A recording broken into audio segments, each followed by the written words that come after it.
Modern gaming has implemented a whole new level of competition: competitive ranking systems. Casual gamers may not pay much attention to it, but for others, they have suffered from Stockholm Syndrome just from playing ranked. In fact, their self-esteem and life direction is determined by a PNG of a rank. Some may blame teammates, others will blame themselves, and at times, it's the game's fault.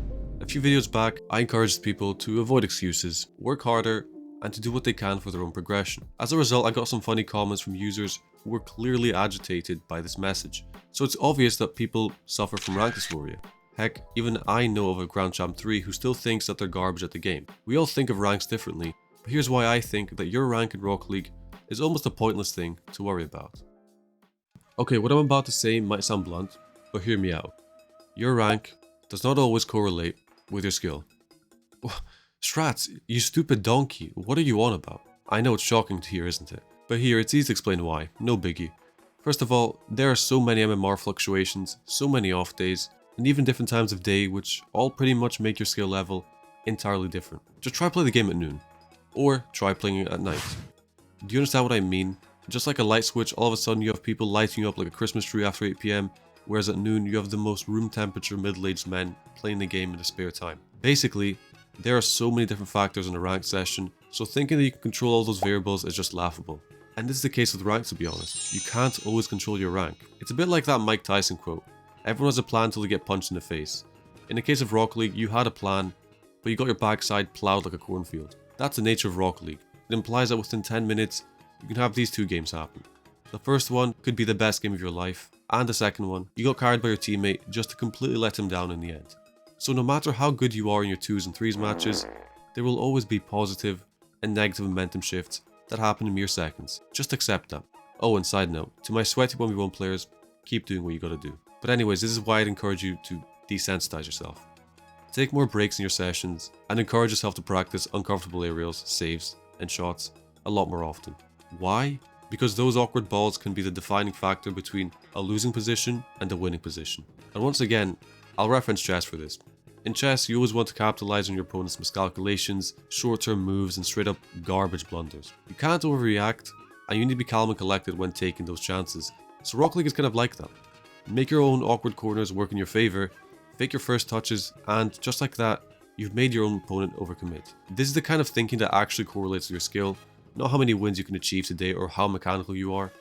Yes, I know this is boring grandpa advice to your dopamine busted brain, but long term it needs to be about improvement. Your rank is simply a byproduct. I don't have any courses to sell to you about improvement. All I want you to do right now is to think of that one scene in Kung Fu Panda where they finally see what's inside that dragon scroll, only to find that it's a mirror. The analogy here is that improvement is all about you. Not your rank, not your opponents or your teammates, just you.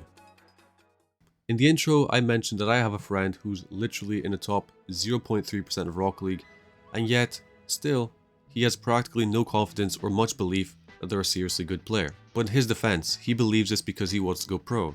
So it kind of makes sense that he pushes himself to be nearly perfect in his games. But you, as a player in this range of ranks, why are you shitting on yourself constantly? You're not LeBron James, you're not trying to go pro at this game, and it's not a winner's mentality to call yourself washed after every single game. Unless your goal is to go pro, why are you losing your mind over your rank and performances? I get that people want improvement desperately and are always pushing themselves, but this community has a player base with a very fragile self-esteem. I'm sure you know what I'm talking about. People are forfeiting with 3 minutes on the clock because they made a mistake, or because you're 2 goals down. Like, what the f is this mindset? You seriously need to get your head out of your ass if you think that ranking up is the bane of your existence. But above all, please, please, please drop this mindset if you're guilty of following it. It's not cool to seek validation from others by calling yourself mid or playing with low confidence so that you can feel surprised when you do something good.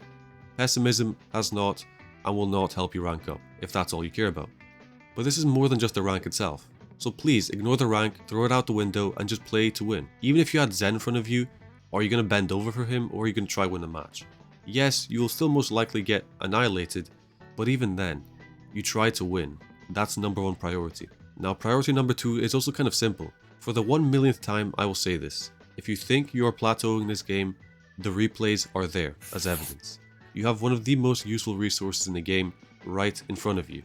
If you don't want to make use of this, that's alright, you don't have to. But out of curiosity, wouldn't you want to see what's been holding you back right there in front of you? Now this whole point I'm trying to make in this video is very simple, to show you that a lot of Rocket League dysphoria is absolutely brain dead. Above all, having confidence in your own ability is the most important thing you can possibly give yourself in Rocket League.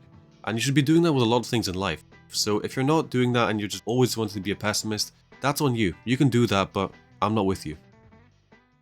Modern games such as Valorant, which have a competitive system, have a distinct pattern known as a bell curve. It indicates the median skill distribution and where most average players lie. Now I've shown this before to many people, and it may not always mean much, but Rocket League's median ranks are actually kind of skewed negatively. You see, there's a nice little drop after Diamond 1, indicating that Diamond 1 is kind of the average rank of a Rocket League player. But nope, not quite. Champ 1 suddenly springs up and dwarfs Diamond 3, creating a double peak of some kind, despite being a typically harder rank to get to. This is weird, right? So what, Rocket League has an interesting bell curve, no biggie, once again. But the problem with the D1 to C1 range is that it has sucked in a massive amount of players disproportionately. In the process, Platinum has a massive skill gap between the average distribution.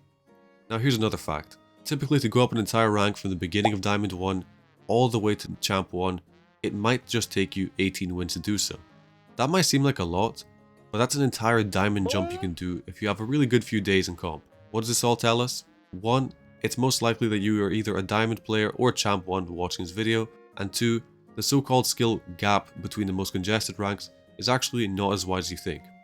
Again, why am I even saying this to you? To illustrate that there is practically nothing separating a mid-diamond player from Champ 1, aside from roughly 7 or 8 wins. That's not a lot of wins that you need. Even with a slightly positive record, you can hit Champ 1 within 2 weeks. That's excluding, of course, any major positive or negative fluctuations. This still sounds like I'm demeaning the whole progression and hard work you need to put in to get to Champ as a diamond, and you want to know something? It's because I am demeaning it. I strongly encourage you to watch replays from a Diamond 2 and a Champ 1, because you'll quickly realize that the only real difference between them is that the average speed and boost consumption are slightly higher, let's just say, in Champ 1. Other than that, getting a Champ 1 in Rocket League is not a tremendous task. It's down to a couple simple fundamentals like not consuming as much boost and learning to play at faster tempos. And after that, it's about learning to control your momentum.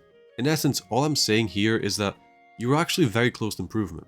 It's just that you don't always see it, because you keep blinding yourself with the idea of needing to rank up. And in this video, I have emphasized that this is a moronic mentality to have. You shouldn't care if you're close to 1300 or 1400 MMR, or 1000 MMR for that matter. You should play like there isn't a system. Screw the ranks, screw the divisioning up. The game is more fun if you enjoy it. It's that simple. And for a lot of people, the obsession with ranking up is what actually drains the life out of the game for them.